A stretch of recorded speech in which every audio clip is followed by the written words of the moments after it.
नमस्ते दोस्तों, हम आपके लिए हमारे चैनल कभी मस्ती कभी संजीदा पर एक और गाना लेकर आए हैं। आज हम फिल्म इजाजत का एक गाना साझा कर रहे हैं। ये गाना रेखा पर फिल्माया गया था, जिसे आशा भोसले ने गाया, गुलजार ने लिखा और आर.डी. बर्मन ने संगीत दिया।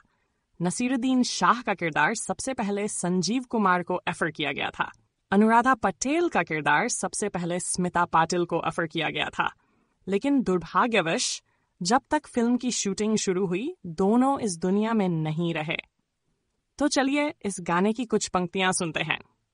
अगर आपको हमारे वीडियो पसंद आ रहे हैं तो कृपया हमारे चैनल को सब्सक्राइब करें, वीडियो को लाइक करें और कमेंट जरूर करें ताकि आपका समर्थन बना रहे।